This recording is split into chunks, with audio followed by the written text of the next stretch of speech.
আরে ভাই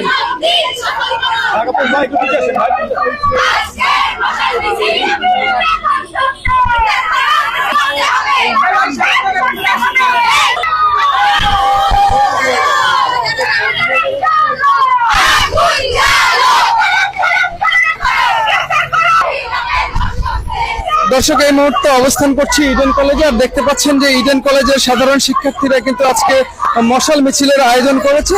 আমরা জানতে চেয়েছিলাম যে এই মশাল মিছিলের আয়োজন করার মূল কারণ সম্পর্কে। তারা যেমনটি বলছে যে রাজশাহীতে চলন্ত বাসে একজন নারীকে ধর্ষণ করা হয়েছে, সেই সাথে কিন্তু পুলিশ ঠিকমতো ফাংশন করছে না, অর্থাৎ তাদের কার্যক্রমে আগ্রহী নয়।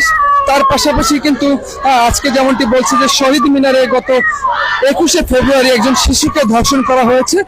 এই ধর্ষণের প্রতিবাদে কিন্তু আজকে মশাল মিছিলের আয়োজন করেছে ইডেন কলেজের সাধারণ শিক্ষার্থীরা। তারা যেমনটি বলছে যে তাদের এই আন্দোলন ঠিক ততদিন পর্যন্ত চলমান থাকবে যতদিন পর্যন্ত না এইসব ধর্ষণকারীকে আইনের আওতায় আনতে পারবে না প্রশাসন।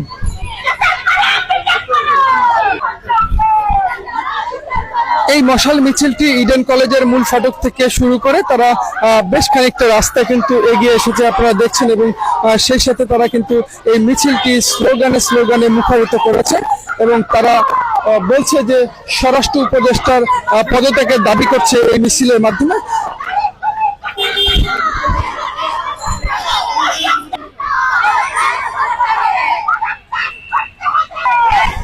ইডেন কলেজের সাধারণ শিক্ষার্থীরা যেমনটি বলছে যে স্বরাষ্ট্র উপদেষ্টা এখন পর্যন্ত কোনো ধর্ষণকারীকে গ্রেপ্তার করতে পারেনি, সেই জায়গা থেকে তারা এই মিছিলে স্লোগান দিচ্ছে স্বরাষ্ট্র উপদেষ্টার পদত্যাগ চাই, এমনটি বলছে তারা। আপনারা দেখছেন যে মশাল মিছিল হাতে নিয়ে ইডেন কলেজের মহিলা শিক্ষার্থীরা আজকে কিন্তু তাদের স্লোগান চালিয়ে যাচ্ছে, সেই সাথে বেশ খানিকটা পথ কিন্তু তারা রাস্তা দিয়ে এগিয়ে যাচ্ছে এবং তাদের স্লোগান চলমান রেখেছে।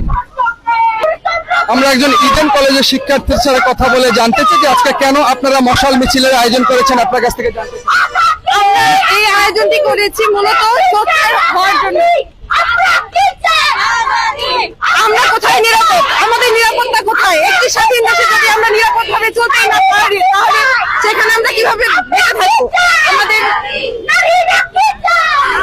দর্শক শুনতে পাচ্ছিলেন যেমনটি বলছিল ইডেন কলেজের শিক্ষার্থীরা, আসলে নারীরা নিরাপদ নাই এমনটি বলছে ইডেন কলেজের শিক্ষার্থীরা, এবং সেই সাথে তাদের এই স্লোগান।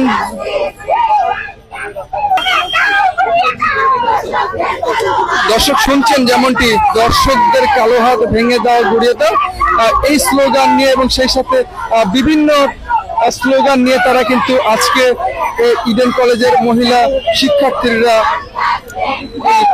মশাল মিছিলের আয়োজন করেছে, আপনারা দেখছেন।